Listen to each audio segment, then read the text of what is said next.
بسم اللہ الرحمن الرحیم وبہ نستعین الحمد للہ رب العالمین والصلاة والسلام علی سید المرسلین وعلی آلہ وصحبہ اجمعین ومن تبعہم بإحسان الی یوم الدین. اعوذ باللہ من الشیطان الرجیم. بسم اللہ الرحمن الرحیم. اللہ لا الہ الا هو الحی القیوم لا تأخذہ سنۃ ولا نوم لہ ما فی السماوات وما فی الارض من ذا الذی یشفع عندہ الا بإذنہ يعلم ما بين أيديهم وما خلفهم ولا يحيطون بشيء من علمه إلا بما شاء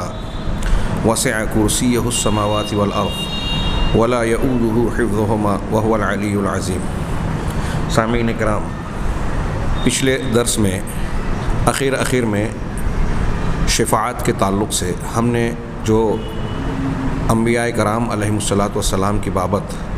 جانا کہ اولو العزم رسول، یہاں تک کہ سید المرسلین خاتم النبیین صلی اللہ علیہ وسلم کا بھی معاملہ یہ ہے کہ آپ نے قرآن و حدیث کے ذریعے سے یہ بات صاف کھلے طور سے پہنچا دی کہ اللہ تبارک و تعالیٰ کے معاملے میں ہمارا کوئی دخل نہیں ہے، اور اگر کوئی بندہ شرک اور کفر پر، نفاق اکبر پر اس دنیا سے جاتا ہے تو اللہ تبارک و تعالیٰ کی طرف سے دنیا میں بھی اجازت نہیں تھی کہ دوسرے عام افراد تو درکنار، انبیاء کرام علیہم الصلاۃ والسلام بھی ان کے لیے مغفرت کی دعا کریں. یہاں تک کہ جناب محمد رسول اللہ صلی اللہ علیہ وسلم کو اپنی والدہ کی قبر کی زیارت کی اجازت تو ملی، ان کے لیے دعائے مغفرت کی اجازت نہیں ملی. اور میں نے والدہ کا چچا کا تذکرہ پچھلے درس میں کیا تھا. اس معنی کی بہت سی روایتیں ہیں، میں صرف اشارہ کروں کہ آپ نے بارہا صحیح مسلم کی وہ حدیث سنی ہوگی جس میں جناب محمد رسول اللہ صلی اللہ علیہ وسلم کا ارشاد گرامی وارد ہے کہ آپ نے اپنے قریب تر خاندان اور افراد کو مخاطب کر کے نام لے کر کہا. مثال کے طور پہ آپ نے فرمایا آغاز میں، یا بنی عبد مناف لا املک لکم من اللہ شیئا، اے بنی عبد مناف، میں اللہ کے مقابلے میں تمہارے کسی معاملے کا اختیار نہیں رکھتا، کسی معاملے کا مالک نہیں ہوں. یا عباس عما رسول اللہ صلی اللہ علیہ وسلم لا املک لک من اللہ شیئا، اے عباس، رسول اللہ صلی اللہ علیہ وسلم کے چچا جان، میں آپ کے لیے اللہ کے مقابلے میں کوئی اختیار نہیں رکھتا. اس جملے سے پہلے آپ نے کہا یا صفیہ عمتا رسول اللہ صلی اللہ علیہ وسلم، کہ اے صفیہ، اللہ کے رسول صلی اللہ علیہ وسلم کی پھوپھی، لا املک لک من اللہ شیئا، میں تمہارے لیے اللہ کے مقابلے میں کوئی اختیار نہیں رکھتا. یہ صحیح مسلم کے حدیث میں موجود ہے. بخاری اور مسلم کی بعض روایتوں میں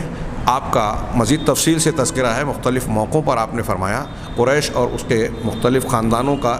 کو خطاب کر کے، پھر قریب تر رشتہ داروں کو خطاب کر کے، یہاں تک کہ اخیر میں آپ نے اپنی لخت جگر، اپنی دختر سید جو جنت میں عورتوں کی سردار کہی جاتی ہیں، حضرت فاطمہ الزہرا رضی اللہ عنہا سے خطاب کر کے کہا، یا فاطمہ بنت رسول اللہ صلی اللہ علیہ وسلم، اے فاطمہ بنت رسول صلی اللہ علیہ وسلم، سلینی من مالی ما شئت، میرے مال میں سے جو چاہو مانگ لو، لا اغنی عنک من اللہ شیئا، میں اللہ کے مقابلے میں تمہارے کچھ کام نہ آ سکوں گا. ابھی تک پچھلے درس میں ہم نے جن لوگوں کا تذکرہ کیا تھا وہ غیر مسلم، کافر، مشرک، منافق لوگ تھے. یہاں جو میں آج اشارہ کر رہا ہوں جن روایتوں کی طرف، یہ مسلمانوں کے بارے میں ہے. آپ نے جہاں اپنے رشتہ داروں سے کہا، صحابہ کرام سے بھی خطاب کر کے کہا. بخاری مسلم کی حدیث میں ہے کہ لا الفین احدکم یأتی یوم القیامہ، کہ میں تم میں سے کسی ایسے شخص کو نہ پاؤں کہ قیامت کے دن وہ آئے اور اس کے کاندھے پر اونٹ سوار ہو اور چیخ رہا ہو، بلبلا رہا ہو، یا پھر اس کے کاندھے پر بکری ہو اور میمیا رہی ہو، چیخ رہی ہو، یا کوئی کپڑا ہو جو پھڑا رہا ہو، اور یہ مجھ سے کہے اغثنی، کہ میری مدد کیجیے. تو میں جواب دوں گا کہ قد ابلغتکم، میں نے تمہیں پہنچا دیا تھا، تم کو صاف تعلیم دے دی تھی. کیا مطلب ہے اس حدیث کا؟ صحابہ کرام کو رضی اللہ عنہم اللہ کے نبی صلی اللہ علیہ وسلم خطاب کر کے رہے، تم میں سے کسی کو میں اس حالت میں قیامت کے دن نہ پاؤں اور اونٹ سوار ہو، مطلب اونٹ ہو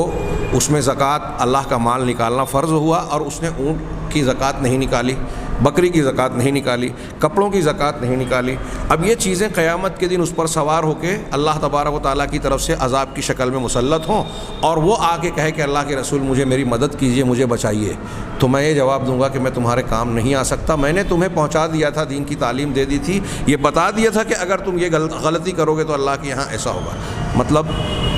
ایسے لوگوں کے میں کام نہیں آ سکوں گا۔ یہ اہل ایمان سے اور پھر انتہائی قریبی لوگوں کو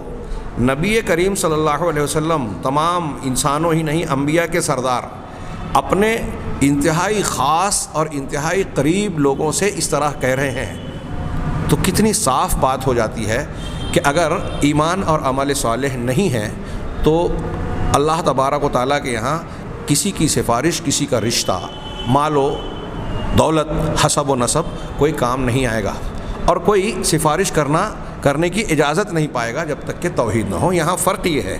کہ اللہ کے نبی صلی اللہ علیہ وسلم نے جن اخص اور قریبی لوگوں کو خطاب کیا وہ اہل ایمان تھے، صحابہ کرام ہوں یا پھر بعد کے مسلمان ہوں، اگر ان کے یہاں توحید ہے تو ہم نے تفصیل سے یہ بات جانی قرآن و حدیث کی متعدد دلیلوں سے کہ ایسے لوگوں کو یہاں جو توحید کی بنیاد اور ایمان پایا جاتا ہے، ہاں، تو ایسے لوگوں کو اللہ تبارک و تعالیٰ اس نعمت سے نوازے گا کہ ان کے حق میں سفارش کی اجازت دی جائے گی۔ یہ مضمون انتہائی صاف ہونے کے بعد سوال یہ اٹھتا ہے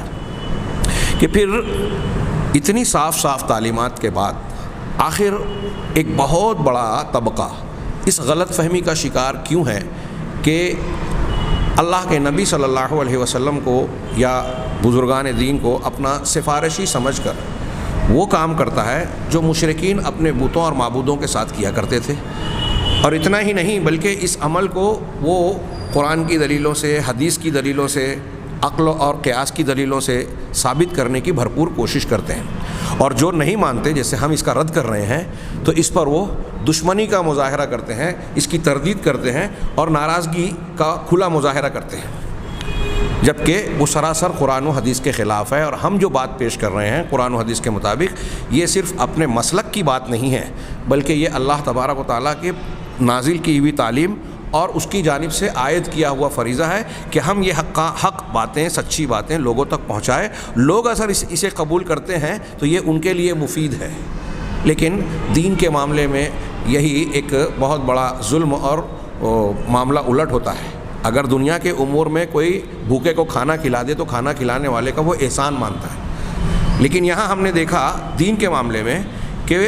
روحانی بھوک مٹانے والے جو انبیاء اور پیغمبر بھی آئے، ہم جیسے لوگوں کی تو کوئی گنتی ہی نہیں ہے، شمار و قطار میں نہیں ہے،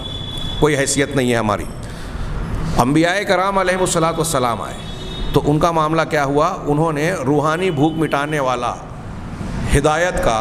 مادہ اور نعمت لوگوں کے سامنے پیش کی تو لوگ ان کے دشمن ہو گئے، جبکہ ان کو سر پہ بٹھانا چاہیے تھا، ان کا یہ مقام تھا، یہ ان کی بھلائی کے لیے آئے۔ حضرت ابوبکر صدیق رضی اللہ تعالیٰ عنہ نے جب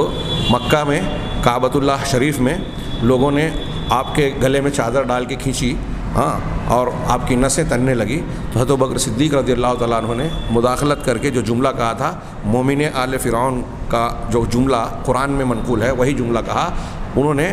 چادر کھینچنے والوں کو دھکا دیا، ہٹایا، آپ کو چھوڑایا اور جملہ کہا، اتریدون ان تقتلوا رجلا یرید یقول ربی اللہ۔ صحیح بخاری کی روایت ہے کہ تم ایک آدمی کو صرف اس لیے قتل کر دینا چاہتے ہو کہ وہ کہتا ہے کہ میرا رب اللہ ہے۔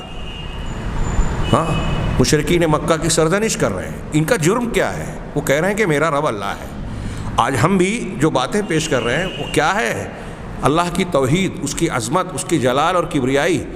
قرآن کی سب سے عظیم الشان آیت جسے بلا تفریق مسلک سارے لوگ پڑھتے ہیں برکت حاصل کرنے کے لیے، اللہ لا الہ الا هو الحی القیوم لا تأخذہ سنۃ ولا نوم، یہ پڑھتے ہیں اس کی فضیلت، لیکن اس کے معنی اور مفہوم کو سمجھنے کے لیے تیار نہیں ہے۔ ہم اسی کی اس کے ایک فقرے اور جملے من ذا الذی یشفع عندہ الا باذنہ کے معنی اور مفہوم کو صاف گزشتہ کئی دروس ہوئے اور ابھی بھی شاید 2-1 درس ہونا باقی ہے، یہ سمجھنے کی کوشش کر رہے ہیں کہ اللہ کی عظمت و کبریائی اور اس کی توحید کی دلیل کے طور پر یہ جو جملہ اللہ نے فرمایا ہے اس کا معنی اور مفہوم کیا ہے۔ اسے نہ سمجھنے کی بنیاد پر لوگ شرک میں پڑ جاتے ہیں، اللہ کی عظمت سے دور چلے جاتے ہیں، جو ماننا اور جس کا اعتراف زبان سے تو کر رہے ہیں آیت الکرسی پڑھ کر، لیکن اپنے عقیدے اور عمل میں اسے جگہ نہیں دے رہے ہیں۔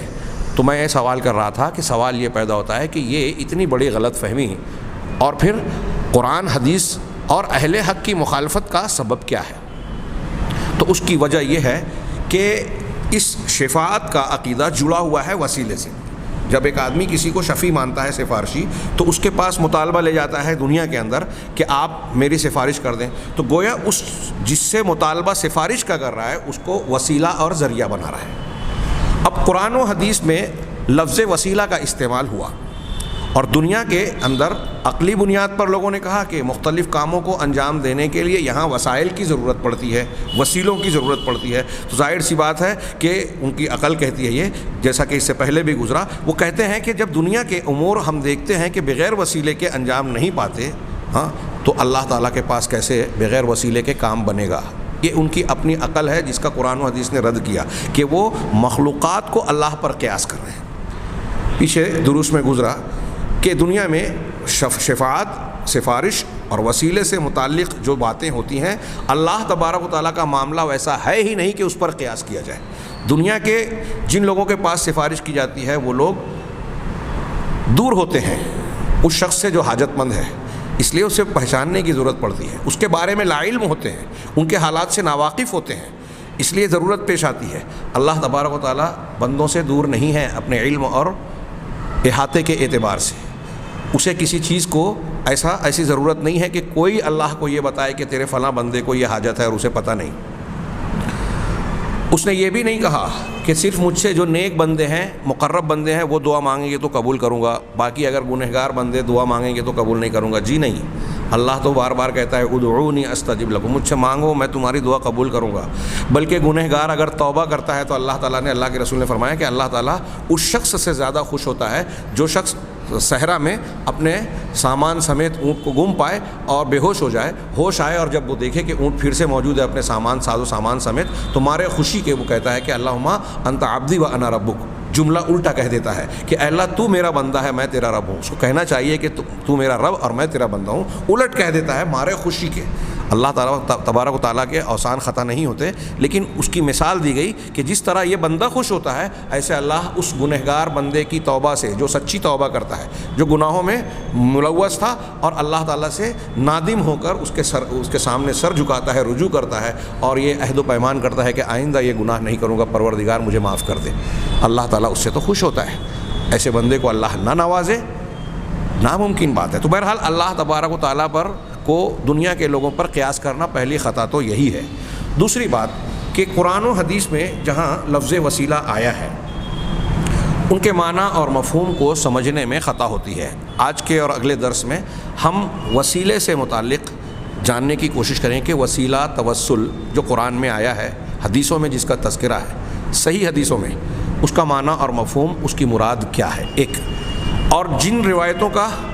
لوگوں میں شہرہ ہے وسیلے کے جواز کے تعلق سے، لیکن وہ روایتیں صحیح نہیں ہیں، بعض کا ان کا بھی تذکرہ انشاءاللہ ہم اگلی سطور میں کریں گے۔ وسیلے کے جواز کے لیے قرآن مجید کی 2 آیتیں پیش کی جاتی ہیں، جہاں قرآن میں 2 مقامات پر لفظ وسیلہ بالکل صاف صاف آیا ہے۔ پہلی آیت سورہ مائدہ کی آیت نمبر 35 ہے۔ اللہ تبارک و تعالیٰ نے اس میں ارشاد فرمایا کہ یا ایھا الذین آمنوا اتقوا اللہ وابتغوا الیہ الوسیلہ، اے ایمان والو اللہ سے ڈرو اور اللہ کی طرف وسیلہ چاہو۔ ہم ترجمہ کرتے ہیں وسیلے کی تلاش کرو، وسیلہ تلاش کرو، وسیلے کو اختیار کرو، ابتغاء یبتغی چاہنا، تو اس کی جانب وسیلہ اختیار کرو۔ یہاں لفظ وسیلہ استعمال ہوا۔ دوسری آیت، ابھی تشریح اور ترجمہ پڑھنے سے پہلے دوسری آیت پیش کر دوں، سورہ بنی اسرائیل کی آیت نمبر 57۔ اللہ تبارک و تعالیٰ نے اس میں ارشاد فرمایا اولئک الذین یدعون یبتغون الی ربہم الوسیلہ، یہی وہ لوگ ہیں جنہیں یہ پکارتے ہیں، یہ خود اللہ تبارک و تعالیٰ کی جانب وسیلہ ڈھونڈتے ہیں، تلاش کرتے ہیں، ایہم اقرب، کہ ان میں سے کون زیادہ قریب ہے، ویرجون رحمتہ، اور یہ لوگ اللہ کی رحمت کی امید رکھتے ہیں، وَيَخَافُونَ عَذَابَهُ اور اس کے عذاب سے ڈرتے رہتے ہیں، إِنَّ عَذَابَ رَبِّكَ كَانَ مَحْذُورًا یقیناً تمہارے پروردگار کا عذاب ایسا ہے کہ اس سے ڈرا جائے، ڈرنے کے لائق ہے، ڈرنا چاہیے۔ یہ 2 آیتیں ہیں جس میں لفظ وسیلہ ہے۔ اب پہلے ہم یہ دیکھیں کہ وسیلے کا عربی زبان میں معنی کیا ہوتا ہے لغوی اعتبار سے۔ لغت میں وسیلے کا لفظ کا معنی ہوتا ہے وصل الی فلان اے رغب الی فلان، کسی چیز کی طرف راغب ہونا، کسی چیز کو طلب کرنا، یہ معنی ہوتا ہے۔ اسی طرح ایک لفظ میں بہت ہی اختصار کے ساتھ لغوی تشریح میں لمبا چوڑا نہیں جا رہا ہوں، میرے سامنے لمبی تشریح ہے۔ توسل الیہ کا معنی ہوتا ہے توسل، وصل واو سین لام، توسل الیہ کے معنی ہوتا ہے تقرب الیہ، فلاں سے قربت حاصل کی۔ توسل الی اللہ اگر کہا جاتا ہے اللہ کی طرف وسیلہ پکڑا، تو عربی لغتیں اٹھا کے دیکھیے، تہذیب اللغہ ہے، مفردات اصفہانی کی یا عام لغات جو ہیں انہیں دیکھیے، اس کا معنی ہوتا ہے یعنی ایسا عمل عملاً تقرب به الی اللہ، کہ اللہ کی طرف توسل اختیار کیا کا مطلب یہ لکھا کرتے ہیں لغوی اعتبار سے کہ اللہ کی طرف ایسا عمل کیا، ایسا نیک عمل کیا جس کے ذریعے سے اللہ کی قربت چاہی، اللہ کے قریب اور نزدیک ہونے کی کوشش کی، اس عمل کے ذریعے سے، مطلب وہ عمل وسیلہ ہوا۔ اسی طریقے سے وسیلے کا جو ایک معنی ہے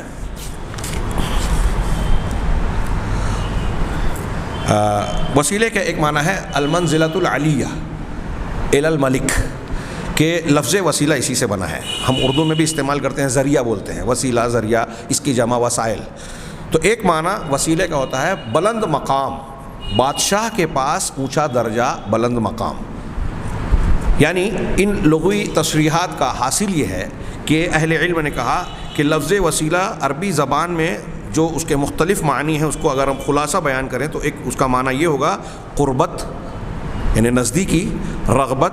یعنی کسی طرف کسی کی رغبت رکھنا، شوق رکھنا کسی کی طرف، والحاجہ ضرورت، طلب، اور ایک معنی ہے منزلہ، مقام، درجہ۔ یہ وسیلے کے لغوی معنی ہیں، اور یہ جتنے بھی معنی ہیں یہ ایک دوسرے سے معنوی اعتبار سے جڑے ہوئے ہیں، متقارب ہیں، بلکہ ایک معنی دوسرے معنی کو مستلزم ہے۔ جب نزدیکی ہوگی تبھی تو اونچا مقام ہوگا، ہاں، اور انسان کی ضروریات پوری ہوگی اس ذات سے جس کی نزدیکی اختیار کر رہا ہے۔ توسل کا شرعی معنی یعنی قرآن و حدیث میں، اسلام میں جب ہم کہتے ہیں کہ ہم نے وسیلہ اختیار کیا یا قرآن کہہ رہا ہے کہ وسیلہ اختیار کرو اللہ کی طرف، تو اس کا شرعی معنی کیا ہوگا؟ اہل علم کہتے ہیں هو التقرب الی اللہ تعالی بما شرعہ فی کتابہ وعلی لسان رسولہ صلی اللہ علیہ وسلم من الواجبات والمستحبات۔ کہا کہ توسل کا معنی ہوتا ہے اللہ تبارک و تعالیٰ کی قربت حاصل کرنا، اللہ تبارک و تعالیٰ کی نزدیکی حاصل کرنا۔ کیسے حاصل کرنا؟ بما شرعہ اللہ فی کتاب، ان چیزوں کے ذریعے سے جسے اللہ نے اپنی کتاب میں مشروع کیا، جن چیزوں کے کرنے اور نہ کرنے کی تعلیم قرآن میں دی، وعلی لسان رسولہ صلی اللہ علیہ وسلم، اور ان چیزوں کو اختیار کرنے سے جس کی تعلیم اپنے رسول صلی اللہ علیہ وسلم کی زبان سے دی، یعنی قرآن اور حدیث کو اختیار کرنے اپنی زندگی میں اور عمل کرنے سے، من الواجبات والمستحبات، وہ واجب چیزیں ہوں یا مستحب چیزیں ہوں، یعنی فرائض کو اختیار کر کے اور مسنون اور مستحب اعمال اور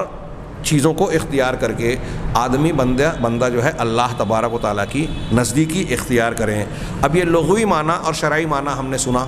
دونوں میں کیا تعلق ہوا؟ تو کہہ رہے ہیں کہ لغت کا جو معنی ہے وہ تقرب ہے یا وہ چیز جس تک آدمی پہنچے۔ توسل الی فلان اے وصل الی فلان، ہاں، وسیلے کا معنی ہوتا ہے وہ چیز جو مقصد تک پہنچائے، الموصلۃ الی المنزل، ہاں، جو آدمی کی خواہش ہے یا منزل ہے وہاں تک پہنچانے کا ذریعہ۔ تو لغت میں یہ معنی ہوا، اور شریعت میں بھی معنی ایسا ہی ہے۔ فرق کیا ہے شرعی اور لغوی معنی میں؟ کہ شریعت میں نزدیکی کا معنی یہ مقید ہے، خاص ہے صرف اللہ تبارک و تعالیٰ کے لیے، یعنی آپ دنیا میں کہتے ہیں فلاں فلاں چیز کے سے قریب ہونے کا ذریعہ ہے، فلاں فلاں چیز ہونے کا ذریعہ ہے، لیکن جب وسیلے کا ہم شرعی معنی اختیار کر رہے ہیں تو یہاں تحدید اور پابندی ہو گئی کہ اللہ کی قربت حاصل کرنا ہے، اور کیسے حاصل کرنا ہے؟ اس چیز کے ذریعے سے جس کو اللہ تبارک و تعالیٰ پسند کرتا ہے، جس کو چاہتا ہے، بما یحبہ و یرضا۔ یہ قید ہے،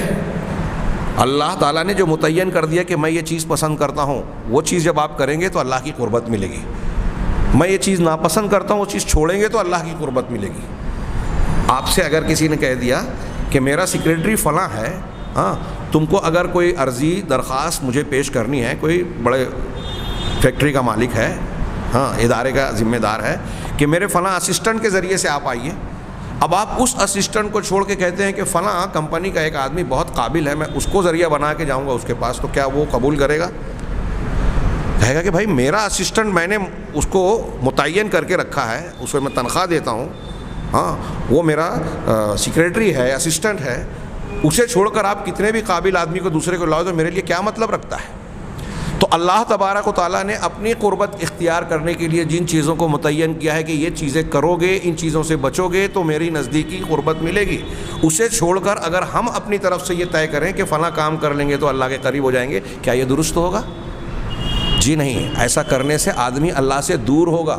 کیونکہ دین اور شریعت نے جو چیز نہیں بتائی ہے، اگر وہ آدمی اپنے طرف سے اچھا سمجھ کر بھی کرے، اچھی نیت سے بھی کرے، تو چونکہ قرآن و حدیث میں اللہ اور رسول اللہ صلی اللہ علیہ وسلم نے نہیں بتائی ہے، اس لیے وہ اس عمل کو کرنا بدعت کہلائے گا، اللہ اور رسول کی مخالفت اور دشمنی کہلائے گی، اس سے آدمی اللہ سے قریب ہونے کی بجائے اور دور کرے گا۔ بدعت کرنے والے کا یہی انجام ہوتا ہے کہ وہ جتنی محنت اپنی بدعت میں کرتا جاتا ہے اتنا اللہ سے دور ہوتا جاتا ہے، اور یہ بدعت بظاہر نیک کام ہوتی ہے، گناہوں میں کے کاموں میں، زنا، چوری، بدکاری میں بدعت نہیں ہوتی۔ بدعت وہ چیز ہوتی ہے جو دین کی شکل میں آتی ہے، اور آدمی سوچتا ہے کہ اس کے کرنے میں کیا حرج ہے۔ یہ حرج ہے کہ آپ اس میں جتنی محنت کریں گے اتنا اللہ سے دور ہوں گے، گنہگار ہوں گے، شریعت کے مجرم بنیں گے۔ تو خیر، یہاں قید ہے کہ اللہ کی قربت حاصل کی جائے، اور کن چیزوں کے ذریعے سے حاصل کی جائے؟ جس کو اللہ پسند کرتا ہے۔ امام راغب اصفہانی کہتے ہیں کہ اللہ کی طرف وسیلہ اختیار کرنے کی حقیقت یہ ہے کہ ان راستوں کی رعایت کرنا جو علم اور عبادت سے متعلق ہیں، اور مکارم اخلاق جو قرآن و حدیث نے بتائیں، یہ میں نے تشریحاً قرآن و حدیث والی قید لگا رہا ہوں کیونکہ ان کے سیاق سے ظاہر ہے کہ مکارم اخلاق کو اختیار کرنا، اور علم اور عبادت یعنی دلائل کو قرآن و حدیث کی بنیاد پر کسی چیز کو ماننا، اختیار کرنا، اور اس کے مطابق عبادت کرنا، ان چیزوں کو اختیار کرنا اللہ تبارک و تعالیٰ کے لیے کی طرف وسیلہ اختیار کرنا ہے، اور یہ قربت کی طرح ہے، قربت کے معنی میں یہاں میرے سامنے موضوع ہے عقیدے کے متعلق، اس میں یہ بیان کرتے ہیں کہ اس کی حقیقت کیا ہے، اللہ کی طرف وسیلہ اختیار کرنے کی حقیقت کیا ہے۔ حقیقت التوسل، قرآن اور حدیث کی نصوص میں جو توسل کا لفظ آیا ہے، اس کی حقیقت یہ ہے کہ اللہ تبارک و تعالیٰ کی قربت حاصل کرنا بطاعت ہی، اس کی اطاعت کے ذریعے سے۔ اس امر کے اندر وہ سارے احکامات داخل ہیں جس کا اللہ تبارک و تعالیٰ نے حکم دیا ہے، اور جس کا اس کے رسول صلی اللہ علیہ وسلم نے حکم دیا۔ اللہ اور اس کے رسول کے حکم کو اگر ہم مان رہے ہیں تو اللہ کی اطاعت کے ذریعے سے اللہ کے قریب ہو رہے ہیں، یعنی ہم وسیلہ اختیار کر رہے ہیں۔ یہ اللہ اور رسول کا جو حکم ہے یہ تمام واجبات اور مستحبات کو گھیرے ہوئے ہے، شامل ہے۔ یعنی شریعت میں جن چیزوں کو فرض کیا گیا ہے، کہا گیا ہے، واجب کہا گیا ہے، یا جن چیزوں کو سنت و مستحب کہا گیا ہے، وہ ساری چیزیں اس میں آ گئیں۔ ان پر عمل کرنا، ان کو اختیار کرنا، یہ اللہ تبارک و تعالیٰ سے قربت کا ذریعہ ہے۔ لیکن جو عمل واجب نہیں ہے اور نہ ہی مستحب ہے، اچھی طرح سمجھ لیں کہ جو عمل واجب نہیں ہے اور نہ ہی مستحب ہے قرآن و حدیث کی بنیاد پر، تو وہ عمل اس میں داخل نہیں ہوگا۔ اگر آپ وہ عمل کرتے ہیں تو کتنا ہی خوبصورت دکھ رہا ہے، آپ کو کتنا ہی اچھا اور نیک عمل لگ رہا ہے، آپ اسے عبادت سمجھ رہے ہیں، لیکن وہ اللہ تعالیٰ سے قربت کا وسیلہ لگانے کا ذریعہ نہیں، وسیلہ نہیں کہلائے گا۔ فلا يدخل فی، چاہے وہ حرام کام ہو، مکروہ کام ہو یا مباح کام ہو۔ مباح اس عمل کو کہتے ہیں کہ جس کے کرنے پہ نہ اجر و ثواب ملتا ہے اور نہ گناہ۔ مکروہ وہ ہے جس کا چھوڑ دینا پسندیدہ ہے اور اختیار کر دینے پر کوئی گناہ نہیں ہے۔ حرام وہ ہے جس کو اختیار کرنے پر آدمی گنہگار ہوتا ہے، چھوڑنا فرض اور لازم ہے۔ ہاں تو کہا کہ مباح حرام یا مکروہ عمل اگر ہوگا تو یہ اس میں داخل نہیں ہوگا، یعنی اللہ کی قربت والے اعمال میں۔ چنانچہ توسل اللہ کی اطاعت کے ذریعے سے اختیار کرنا فرض ہے، اس کے بغیر ایمان مکمل نہیں ہوگا۔ اللہ کی قربت اس کی اطاعت کے ذریعے سے اختیار کرنا یہ فرض ہے، اس کے بغیر ایمان مکمل نہیں ہوگا۔ صاحب موسوعہ یا اصحاب موسوعہ بڑی پیاری بات آگے کہتے ہیں کہ رہا نبی صلی اللہ علیہ وسلم کی دعا اور شفاعت کے ذریعے سے آپ کی کہ اے اللہ کے رسول آپ دعا کر دیجئے، آپ سفارش کر دیجئے، آپ کی سفارش، اس کے ذریعے سے وسیلہ اختیار کرنا، تو یہ ایک دوسری قسم ہے۔ یہاں صرف 2 لائن میں انہوں نے تذکرہ کیا، ہم اگلے درس میں اس کی کچھ تفصیل پڑھیں گے۔ تو یہ دوسری قسم ہے، اور یہ اللہ تعالیٰ کی جانب سے ان کی دعا اور شفاعت کو قبول کرنے کے باب سے ہے، اللہ کی جانب سے ان پر اعزاز کی طور پر۔ اب نبی کریم صلی اللہ علیہ وسلم سے یہ کہنا کہ آپ دعا کیجئے، یہ دنیا میں ممکن تھا جب آپ موجود تھے لوگوں کے درمیان، آپ کی وفات کے بعد دنیا میں یہ نہیں ہو سکتا۔ قیامت کے دن جب اللہ کی اجازت ملے گی تب ہوگا، جیسا کہ آپ نے پچھلے دروس میں جانا۔ اب کہہ رہے ہیں کہ لفظ توسل جو ہے وہ ان الفاظ میں سے ہے، لفظ توسل ان الفاظ میں سے ہے جس میں اجمال اور اشتراک واقع ہوا ہے۔ کیا مطلب ہے اس کا؟ کہ جب ہم اجمالی طور سے کہتے ہیں کہ وسیلہ اختیار کرنا چاہیے اللہ کی طرف، تو یہ ایک بات مختصراً ہے، تفصیلاً نہیں ہے، اور اس میں لفظ وسیلہ میں کئی معنی کا اشتراک ہے۔ صحیح والا وسیلہ بھی ہو سکتا ہے، غلط والا وسیلہ بھی ہو سکتا ہے، یعنی مشترک ہوتا ہے۔ تو کہا اسی کی وجہ سے، چونکہ یہ لفظ مجمل اور مشترک ہے، اسی کی وجہ سے لوگوں کے ذہن میں اسے سمجھنے کے سلسلے میں خبط اور یہ کیا ہے التباس واقع ہوا ہے۔ لوگ الجھن میں پڑ گئے، صحیح کو غلط اور غلط کو صحیح سے الگ نہیں کر پائے، چنانچہ صحیح والے وسیلے سے غلط والے پر استدلال کر کے گمراہی کا شکار ہو گئے، لوگ خبط میں پڑ گئے۔ شیخ عبداللطیف بن عبد الرحمن بن حسن رحمہ اللہ کہتے ہیں کہ لفظ توسل مشترک بن گیا، مشترک ہو گیا، چنانچہ نتیجہ کیا نکلا کہ جو قبر پرست لوگ ہیں، قبوری لوگ، عباد القبور، قبروں کی عبادت کرنے والے لوگ، اس کا اطلاق لفظ توسل کا اطلاق کرتے ہیں، یعنی اس کا مطلب کیا سمجھتے ہیں کہ غیر اللہ کے ذریعے سے فریاد طلب کرنا، غیر اللہ سے دعا کرنا، رغبت اور خوف کے ذریعے سے، یعنی شوق اور خوف کے ذریعے سے، جو اللہ کا حق ہے۔ ہاں، اسی طریقے سے غیر اللہ کے لیے ذبح اور قربانی کرنا، ان کے لیے نذر و نیاز کرنا، اور ان کی تعظیم ایسے کاموں کے ذریعے سے کرنا جس کو اللہ تبارک و تعالیٰ نے مخلوق کے حق میں جائز نہیں کیا ہے، مشروع نہیں کیا ہے، جو صرف اللہ کا حق ہے۔ تو اب یہ قبر پرست لوگ جو ہیں لفظ وسیلہ کا معنی کیا لیتے ہیں؟ یعنی بزرگان دین اور اصحاب قبور، فلاں اور فلاں اولیاء اور صالحین کے لیے نظر و نیاز کرنا، ان سے استغاثہ کرنا، فریاد طلب کرنا، ان کو غوث سمجھنا، ہاں، ان کے لیے اللہ کے وہ کام کرنا عبادات کے جو صرف اللہ کے لیے خاص ہیں، اس کو وسیلے کے کا یہ معنی پہنا دیا اہل قبور نے۔ لیکن اہل علم اور اہل حق جو ہیں وہ وسیلے کے لفظ کا اطلاق کرتے ہیں اللہ تبارک و تعالیٰ کی متابعت پر، اتباع پر، ہاں، اور سنت کو اختیار کرنے پر، نبی کا جو طریقہ ہے اسے پکڑ لیا جائے، اسے لیا جائے۔ چنانچہ وہ اللہ تبارک و تعالیٰ کی طرف وسیلہ اختیار کس چیز کے ذریعے سے کرتے ہیں؟ ان عبادات اور اعمال کے ذریعے سے جو اللہ نے مشروع کیا ہے، قرآن کے ذریعے یا نبی کے ذریعے سے صلی اللہ علیہ وسلم۔ اہل علم اور اہل تحقیق توسل کا جو اختیار کرنے کی تعلیم ہے اس کا یہ معنی لیتے ہیں، اور اس چیز کو جو اللہ کے نبی صلی اللہ علیہ وسلم، اللہ کے بندے اور نبی لے کر آئے ہیں، جو تعلیمات اور شریعت، اس کو اختیار کرتے ہیں۔ یہی قرآن اور حدیث کے عرف میں حقیقی توسل ہے۔ قرآن اور حدیث کے اندر جو وسیلے کا لفظ استعمال ہوا ہے، حقیقت میں اس کا یہی معنی اور یہی مراد ہے۔ اب تیسرا کہتے ہیں کہ ان میں سے کچھ ایسے لوگ بھی ہیں جو توسل کے لفظ کا اطلاق کرتے ہیں اللہ تبارک و تعالیٰ سے سوال کرنا اور اس سے دعا کرنا، کیسے؟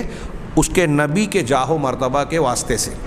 صدقے میں، واسطے میں، وسیلے سے، نبی کے جاہ و مرتبہ سے، یا کسی نیک بندے کے جاہ و مرتبہ اور اس کی شخصیت کا وسیلہ لگا کر، یا صالحین، اللہ تعالیٰ کے اولیاء اور صالحین کے مقام، مرتبہ، جاہ اور منزلت، اور ان کی شخصیت کے وسیلے سے دعا مانگنے کو وسیلے کا نام دیتے ہیں. ہاں، اور یہی جو غالب بعد کے جو علماء ہیں انہوں نے ذکر کیا کہ ابن حجر الاسقلانی نہیں، یہ ہیثمی، قسطلانی اور ایک سبکی جو علامہ ابن تیمیہ کے بڑے مخالفین میں سے تھے، ان لوگوں نے اسی معنی میں لفظ وسیلہ کا استعمال کیا ہے. تو یہ تھوڑی سی میں نے وضاحت کی کہ ایسا لوگوں نے معنی اور مفہوم اختیار کیا. اب آئیے ہم قرآن کی آیت کو پہلے دیکھتے ہیں اور اس کی تفسیر جو سورہ مائدہ کی پہلی آیت ہے. اللہ تعالیٰ نے جس میں ارشاد فرمایا کہ اے ایمان والو، کون سا معنی صحیح ہے یہ جاننے کی کوشش کریں آیت و حدیث کی روشنی میں اور تفسیر سلف کے مقابل کی روشنی میں. اللہ تعالیٰ نے فرمایا کہ یا ایھا الذین آمنوا اتقوا اللہ، اے ایمان والو، اے وہ لوگوں جو ایمان لائے، اللہ سے ڈرتے رہو. پہلے ایمان پھر تقویٰ. علامہ ابن کثیر نے اس کی تفسیر کرتے ہوئے پہلے اسی جملے پر ذکر کیا کہ اللہ تبارک و تعالیٰ اپنے مومن بندوں کو اس بات کی تلقین کر رہا ہے کہ وہ جو ہے اپنا اللہ کا تقویٰ اختیار کریں. ہاں، اور تقویٰ جب لفظ اطاعت کے ساتھ مل کر کہیں قرآن و حدیث میں آتا ہے تو اس کا معنی ہوتا ہے حرام چیزوں سے رک جانا، اللہ کی منع کی ہوئی چیزوں کو ترک کر دینا. ہاں، تو اب اللہ تبارک و تعالیٰ نے یہ کہنے کے بعد آگے اس کے بعد کہا وابتغوا الیہ الوسیلہ، کہ اللہ کی طرف وسیلہ تلاش کرو. علامہ ابن کثیر کی عبارت، چونکہ انہوں نے چند جملوں میں بڑی جامع بات کہی ہے اور مفسرین کا گویا خلاصہ پیش کر دیا، اسی لیے میں نے اسے نقل کیا. وہ کہتے ہیں کہ سفیان ثوری، امام سفیان ثوری کہتے ہیں، وہ طلحہ سے روایت کرتے ہیں، وہ عطا سے، یہ بھی تابعی ہیں عطا بن ابی رباح، اور وہ حضرت ابن عباس سے روایت کرتے ہیں ترجمان القرآن. وہ کہتے ہیں کہ اللہ کی طرف وسیلہ تلاش کرو، اختیار کرو کا مطلب کیا ہے؟ یعنی اللہ کی قربت حاصل کرو. ایسی ہی بات امام مجاہد نے کہی، ابو وائل نے کہی، حسن نے کہی یعنی حسن بصری، امام قتادہ نے، عبداللہ ابن کثیر نے، سدی نے، ابن زید نے اور متعدد لوگوں نے، ان سے علاوہ کے لوگوں نے. ہاں، تو آگے کہتے ہیں کہ قتادہ کہتے ہیں، علامہ ابن کثیر کی عبارت کا ترجمہ چل رہا ہے، امام قتادہ کہتے ہیں کہ اے تقربوا الیہ بطاعتہ والعمل بما یرضیہ، یعنی اللہ تبارک و تعالیٰ کا تقرب اور قربت حاصل کرو اس چیز کے ذریعے سے، اس کی اطاعت کے ذریعے سے، اور ایسے عمل کے ذریعے سے جو اللہ کو پسند ہے، جو اللہ کو خوش کرتے ہیں. اللہ کی اطاعت کے ذریعے سے اور ایسے اعمال کے ذریعے سے جس سے اللہ راضی ہوتا ہے، اس کے ذریعے سے اللہ کی قربت اور نزدیکی اختیار کرو، اختیار کرنے کی کوشش کرو. ابتغوا الیہ الوسیلہ کی تشریح کر رہے ہیں یہ. ہاں، وقرأ ابن زید، یہاں یہ تفسیر کرتے ہوئے ابن زید نے سورہ بنی اسرائیل کی وہ آیت بھی پڑھی، اولئک الذین یدعون یبتغون الی ربہم الوسیلہ، کہ یہی لوگ ہیں جو اللہ کی طرف وسیلہ پکڑتے ہیں نیکیاں کر کے. اب آگے علامہ ابن کثیر کا جو جملہ ہے وہ میں سمجھتا ہوں کہ خلاصہ ہے اس کی تفسیر میں وارد ہونے والے اقوال کا. وَهَذَا الَّذِي قَالَهُ هَؤُلَاءِ الْأَئِمَّةُ لَا خِلَافَ بَيْنَ الْمُفَسِّرِينَ فِيهِ، کہ یہ بات جو ان ائمہ کرام نے فرمائی ہے، مفسرین کے درمیان اس معنی میں، اس تفسیر کے سلسلے میں کوئی اختلاف نہیں ہے. علامہ ابن کثیر کہہ رہے ہیں کہ مفسرین کے نزدیک اس معنی میں کوئی اختلاف نہیں ہے. اور پھر انہوں نے علامہ ابن جریر کے اس تشریح کو نقل کرتے ہوئے انہوں نے ایک شعر پیش کیا اسی کی تائید میں، اس کو نقل کیا. اور اس کے بعد علامہ ابن کثیر آگے کہتے ہیں وَالْوَسِيلَةُ هِيَ الَّتِي يُتَوَسَّلُ بِهَا إِلَى تَحْصِيلِ الْمَقْصُودِ، کہ وسیلے کا لفظ جو ہے عربی زبان میں اس کا معنی کیا ہوتا ہے؟ یہ وہ چیز ہوتی ہے جس کے ذریعے سے مقصود کے حصول تک پہنچا جاتا ہے. جو ہمارا مقصد ہے اس کو حاصل کرنے کے لیے وہاں تک پہنچا جاتا ہے جس چیز کے ذریعے، اس کو وسیلہ کہتے ہیں. اسی طریقے سے علامہ ابن کثیر کہتے ہیں کہ اسی طرح وسیلہ جنت میں، جنت کے جو مقامات ہیں ان میں سب سے اعلیٰ مقام کا نام بھی ہے، علم نام ہے یہ. اور یہ جنت میں رسول اللہ صلی اللہ علیہ وسلم کا مرتبہ ہے، منزلہ ہے، اور یہ جنت میں آپ کے گھر کا نام بھی ہے. وہی اقرب امکنۃ الجنت الی العرش، اور یہ جنت میں جتنی بھی جگہیں ہیں ان میں عرش الہی سے سب سے زیادہ قریب جگہ کا نام ہے. صحیح بخاری میں اس کے بعد امام ابن کثیر نے صحیح بخاری کی حدیث نقل کی. وہ کہتے ہیں کہ حضرت جابر بن عبداللہ رضی اللہ عنہ سے روایت ہے کہ انہوں نے فرمایا، اللہ کے رسول صلی اللہ علیہ وسلم کا کہنا ہے کہ جو شخص اذان سن کر من قال حین یسمع النداء، ندا، جو شخص اذان سنتا ہے تو اس وقت سننے کے بعد یہ الفاظ کہتا ہے اللہم رب هذه الدعوة التامة والصلاة القائمة آت محمدا الوسیلة والفضیلہ وابعثہ مقاما محمودا الذی وعدتہ. تو اللہ کے رسول کے لیے جو وسیلہ مانگ رہا ہے مقام محمود مانگتا ہے،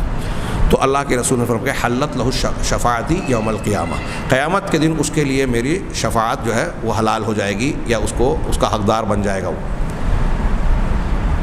یہاں علامہ ابن کثیر کی اتنی عبارت میں نے نقل کی، اس کے بعد آپ تفسیر ابن کثیر اٹھائیں تو اس معنی کی اور بھی کئی حدیثیں انہوں نے نقل کی سند کے ساتھ اس معنی کی. تو حاصل کلام یہ کہ ہم جو پڑھنا چاہتے ہیں کہ علامہ ابن کثیر نے مفسرین سلف صحابہ تابعین اور دیگر مفسرین ان کے بعد کے مفسرین کا حوالہ دے کر کہا کہ جتنے معتبر اہل تفسیر ہیں قرآن کے معنی اور مفہوم کی تشریح کرنے والے ہیں، ان کے نزدیک اس آیت میں جو وسیلے کا لفظ آیا ہے اس کا معنی کیا ہے؟ ابتغوا الیہ الوسیلہ، اللہ کی طرف وسیلہ تلاش کرو کا مطلب یہ ہے کہ نیک اعمال شریعت میں جو اللہ اور رسول کے جو احکامات ہیں حکم ہیں ان کو مان کر اللہ کی اطاعت کر کے اللہ کی پسند کے کام کر کے تم اللہ کی نزدیکی اور قربت تلاش کرو، حاصل کرو. یہ وسیلے کا معنی ہے. یہاں کسی شخصیت کا، بزرگوں کا، قبروں کا ذریعہ اختیار کرنے والا کوئی معنی کسی مفسر نے، معتبر مفسر نے بیان نہیں کیا. صحابہ تابعین سے یہ منقول نہیں ہے. ہاں، یہ پہلی آیت کا مختصر سا میں نے مفہوم بتایا. آگے دوسری آیت کو لیجئے کہ سورہ بنی اسرائیل میں اللہ تعالیٰ نے فرمایا کہ یہی وہ لوگ ہیں جن کو یہ پکار رہے ہیں یبتغون الی ربہم الوسیلہ، یہ اللہ تبارک و تعالیٰ کی طرف وسیلہ چاہتے ہیں، اس کی جستجو میں رہتے ہیں، یعنی اللہ کی طرف قربت چاہنے کی کوشش کرتے ہیں کہ کس ذریعے سے ہم اللہ کے نزدیک ہو جائیں. ایہم اقرب، کہ ان میں سے کون زیادہ قریب ہے، اور اللہ کی رحمت کی امید رکھتے ہیں، اس کے عذاب سے ڈرتے رہتے ہیں. صحیح بخاری میں حضرت عبداللہ ابن مسعود، بلکہ بخاری نہیں صحیحین میں، بخاری اور مسلم دونوں میں حضرت عبداللہ ابن مسعود سے اس آیت کے شان نزول کے سلسلے میں ایک مختصر سی عبارت ہے. حضرت ابن مسعود رضی اللہ تعالیٰ عنہ فرماتے ہیں کہ کان ناس من الانس یعبدون ناسا من الجن، کہ انسانوں میں سے کچھ لوگ جنوں میں سے کچھ لوگوں کی عبادت کیا کرتے تھے. پہلے انسانوں میں سے کچھ انسان کچھ جنوں کی عبادت کرتے تھے. فاسلم الجن، اب یہ جن کی یہ عبادت کرتے تھے یہ مسلمان ہو گئے. قرآن کی تعلیم، رسول اللہ صلی اللہ علیہ وسلم کی دعوت اور تبلیغ ان تک پہنچی، یہ مسلمان ہو گئے. جن مسلمان ہو گئے. ہاں، وَتَمَسَّكَ هَؤُلَاءِ بِدِينِهِمْ، لیکن یہ جو انسان ان کی عبادت کرتے تھے یہ اپنے دین پر قائم رہے، اس کو مضبوطی سے پکڑ کے جکڑ کے اپنی جگہ پر ٹکے رہے. یہ ایمان نہیں لائے، وہ جن اسلام لے آئے، یہ کافر کے کافر، مشرک کے مشرک رہے. اب یہ جو جن اسلام لائے، اسلام لانے کے بعد یہ بذات خود ایسے نیک کام کرنے کے لیے آگے بڑھتے ہیں، وسائل ڈھونڈتے ہیں، وسیلے ڈھونڈتے ہیں جو اللہ سے ان کو قریب کر دے وے. یعنی شرک اور کفر کے کاموں کو چھوڑ کر ایمان اور تقوی اطاعت کے کاموں کو اختیار کیا. شریعت کے اور اللہ اور رسول کے احکامات کی پابندی کے لیے وہ آگے بڑھ رہے ہیں کہ کون سا ذریعہ اختیار کریں جس سے ہم اللہ تبارک و تعالیٰ سے زیادہ نزدیک اور قریب ہو جائیں. اور وہ ایسا کرتے ہوئے اللہ کی رحمت کی امید رکھتے ہیں، اللہ سے ڈرتے ہیں. یہ انسان جن جنوں کی عبادت کر رہے ہیں وہ بذات خود اللہ سے ڈرتے ہیں، وہ بذات خود اللہ کی رحمت اور اس کے انعام کی امید رکھتے ہیں، اور اس کے لیے وہ اللہ کی نزدیکی اختیار کرنے کے لیے وسیلے کی تلاش کرتے ہیں کہ کون سا نیک عمل کر لیں، کون سی نیکیاں کر لیں جس کے ذریعے سے ہم اللہ کے قریب ہو جائیں. اب ایسے ہی بہت سارے دنیا کے بھی لوگ ہیں کہ بھئی اللہ کے نبی حضرت عیسیٰ علیہ السلام تو توحید کی دعوت لائے تھے، اللہ کی عبادت کرو میری نہیں، لیکن نصارہ نے جب ان کو مانا تو ان کو اللہ سے ملا دیا، نعوذ باللہ. یہی بات رسول اللہ صلی اللہ علیہ وسلم کے تعلق سے یہ امت کے لوگ بہت سے لوگ کر رہے ہیں کہ اللہ کے نبی صلی اللہ علیہ وسلم تو خالص توحید کی تعلیم دے رہے ہیں اور کہہ رہے ہیں کہ دیکھو پوجا پاٹ عبادت کا سارا حق صرف اللہ کے لیے، میرے لیے عبادت کا کوئی کام کرنا جائز نہیں ہے. ہاں، میں کسی چیز کا مالک نہیں ہوں، میں عالم الغیب نہیں ہوں. ہاں، میں اگرچہ اس کا رسول ہوں، رسولوں کا سردار ہوں، لیکن اللہ کا بندہ ہوں. آپ نے صاف صاف کہہ دیا. یہی تعلیم صحابہ نے دی، یہی تعلیم تابعین، تابعین، بزرگان دین نے دی. لیکن ان کی اس تعلیم کو چھوڑ کر لوگ انہی کی عبادت کرنے لگے، قبروں کی پوجا کرنے لگے. وہ کہہ رہے ہیں کہ ہم خود اللہ کی قربت کے متلاشی ہیں کہ کس طریقے سے اللہ سے قریب ہو جائیں. لیکن یہ ان کی پوجا کر رہے ہیں کہ ہم ان کو وسیلہ بنا کے اللہ سے قربت حاصل کریں گے۔ بالکل وہی بات جو اس قرآن کی آیت میں بیان کی گئی ہے مشرکین کے بارے میں، اور حضرت عبداللہ ابن مسعود نے جو شرح کی کچھ مشرکین کے بارے میں، وہی چیز آج بھی پائی جا رہی ہے۔ دونوں آیتوں کے اندر لفظ وسیلہ جو استعمال ہوا ہے اس کا خلاصہ اور معنی حاصل ہونے والا یہ ہے کہ ایسے عمل کرنا جو اللہ اور رسول اللہ صلی اللہ علیہ وسلم نے بتائے ہیں شریعت میں، اور اللہ کی اطاعت اور خوشنودی کے کاموں کو اختیار کر کے اس کی قربت حاصل کرنا، یہ ہے لفظ وسیلہ کا، قرآن میں ذکر ہونے والے لفظ وسیلہ کا حقیقی ثابت شدہ معنی۔ لغت بھی اسی کے موافق ہے، قرآن کی آیتوں کا سیاق و سباق بھی اسی کو کہہ رہا ہے کہ تقوی اختیار کرو، اطاعت اختیار کرو۔ آگے کی آیت کا حصہ بھی پڑھ لیجئے، پیچھے والا بھی، کہ ایمان، تقوی اور اطاعت ہونی چاہیے۔ اگر آپ کے اندر ایمان نہیں ہے، اب دیکھیے ہمارے یہاں جو وسیلے باز لوگ ہیں، جھوٹے اور غلط وسیلے کی تعلیم دیتے ہیں، ان کے یہاں نماز ایک آدمی نہیں پڑھ رہا ہے، شرک کر رہا ہے، بدعت کر رہا ہے، کفر کر رہا ہے، نفاق اختیار کر رہا ہے، شریعت کی مخالفت کرتا ہے، چاہے جو کر رہا ہے۔ ہاں، ایک آدمی دارو کے اڈے چلا رہا ہے، گناہ اور حرام کے کام کر رہا ہے، اور جو بزرگوں کے نام پہ جو ہے کھانا کھلا دیتا ہے اور نظر و نیاز والا اہتمام کرتا ہے، یہ مولوی صاحب جا کے اس کو جزاک اللہ بارک اللہ کی دعا دیتے ہیں۔ اب وہ حرام کام شریعت کی کھلی مخالفت کر رہا ہے، شرک کر رہا ہے، تو اس آیت کے پہلے ٹکڑے کو آپ نے چھوڑ دیا کہ ایمان والو اللہ سے ڈرو، تقوی اختیار کرو اور وسیلہ اختیار کرو اللہ کی طرف۔ تو وسیلہ آپ نے پکڑ لیا، تقوی اور ایمان چھوڑ دیا، شریعت پر عمل چھوڑ دیا۔ سیاق و سباق بھی اسی کو کہہ رہے ہیں کہ اللہ تعالیٰ کی شریعت پر عمل کرنے کی تعلیم دی جا رہی ہے، کسی بزرگ کا دامن تھامنے کی یا اس کو وسیلہ بنانے کی تعلیم نہیں دی جا رہی ہے۔ ابھی ہم نے شفاعت کے باب میں پڑھا کہ اللہ کے یہاں بغیر اجازت کے سفارش نہیں ہوگی، بغیر اجازت کے نہیں ہوگی۔ آپ اس آیت کے ذریعے سے یہ کہنا چاہتے ہو کہ آپ بغیر اجازت کے کسی کو اپنا سفارشی بنا لو گے، تو کیا قرآن کے خلاف جا رہا ہے؟ تھوڑی دیر کے لیے عقل کا استعمال کیجئے، قرآن پر غور کیجئے۔ اللہ تعالیٰ نے کہا، جس آیت کی ہم تشریح پڑھ رہے ہیں سورہ آیت الکرسی میں، من ذا الذی یشفع عندہ الا باذنہ، کون ہے جو اللہ کے پاس بغیر اس کی اجازت کے سفارش کر دے ہوئے؟ کوئی نہیں ہے۔ اور اس کی شرائط اور تفصیلات آپ نے پڑھی۔ اب اگر آپ ایسا مانتے ہیں کہ ہم جس کو چاہیں وسیلہ بنا لیں اللہ کے پاس، وہ ہمارے لیے وسیلہ بن جائیں گے، تو آپ یہ کہہ رہے ہیں کہ یہ اللہ کی اجازت کے بغیر سفارش کریں گے۔ کیا قرآن نے جو متعدد مقامات پہ کہا کہ بغیر اجازت کے کوئی اللہ کے پاس سفارش نہیں کرے گا، اور آپ کا یہ عقیدہ ہے کہ قرآن میں یہ کہا گیا ہے کہ وسیلہ اختیار کرو، تو قرآن کی آیت سے ٹکرا رہی ہے، معارض ہے، مخالف ہے؟ آپ اس آیت کے ذریعے سے ان تمام آیتوں کا رد کرنا چاہتے ہیں؟ اگر آپ ایسا مانتے ہیں کہ ہمارے چاہنے سے کوئی بزرگ ہمارے سفارشی بن جائیں گے، کوئی نبی پیغمبر ہمارے سفارشی بن جائیں گے قیامت کے دن، کہ ہم ان کو وسیلہ بنا رہے ہیں، اور قرآن کی آیتوں کا یہ معنی ہوتا ہے، تو آپ یہ کہنا چاہتے ہیں کہ قرآن کی یہ آیت جو بات کہہ رہی ہے وہ من ذا الذی یشفع عندہ الا باذنہ قل للہ الشفاعۃ جمیعا ولا یشفع عندہ الا لمن اذن لہ، ایسی بہت سی آیتوں کے خلاف ہے یہ آیت۔ اگر آپ ایسا کہہ رہے ہیں تو ظاہر سی بات ہے اللہ کے کلام میں کوئی ٹکراؤ نہیں ہے۔ آیتوں کو ملائیے، وسیلے کا صحیح معنی کیجئے تو بات کلیئر ہو جاتی ہے۔ کیا وسیلے کا مطلب یہ ہے کہ آپ ایمان اور عمل صالح اختیار کیجئے، قرآن حدیث پر عمل کیجئے، رسول کی اطاعت کیجئے، سنت کو مضبوطی سے پکڑے رہیے۔ اس کے ذریعے سے یہ اختیار کرنا، یہ وسیلہ اختیار کرنا ہے، اللہ کی قربت اختیار کرنا ہے۔ وسیلے کا معنی قرآن، حدیث، لغت، عقل، سیاق و سباق میں ان سے باہر نہیں ہے، یہ اسی کے اندر ہے۔ اب میں یہ بیان کرنا چاہتا ہوں کہ یہ تو وسیلے کے لفظ کا معنی ہوا۔ اب جو وسیلہ حدیثوں میں کہا گیا ہے، ایسے ہی ایک حدیث بھی ہے کہ حضرت انس کہتے ہیں، اللہ کے حضرت عمر بن خطاب کے زمانے میں جب قحط پڑا، حضرت عباس رضی اللہ تعالیٰ عنہ، اہل بدعت اس کو بڑی مثال میں پیش کرتے ہیں، لیکن ہم آگے تفصیل سے جانیں گے کہ جس کو وہ اپنے بدعتی وسیلے کو جائز کہنے کے لیے دلیل بناتے ہیں، حقیقت پہ ان کے بدعتی وسیلے کا رد کرتی ہے وہ حدیث، حضرت عمر فاروق والی حدیث۔ حضرت عمر فاروق رضی اللہ تعالیٰ عنہ حضرت عباس سے استسقاء کی نماز پڑھوائی، اور پھر اللہ کے جناب میں خود یہ دعا کی، اللہم انا کنا نتوسل الیک بنبینا، اے اللہ ہم تیرے جناب میں قربت حاصل کرتے تھے، وسیلہ اختیار کرتے تھے اپنے نبی کے ذریعے، نتوسل، اور اب ہم وسیلہ پکڑتے ہیں، انا نتوسل الیک بعم نبینا،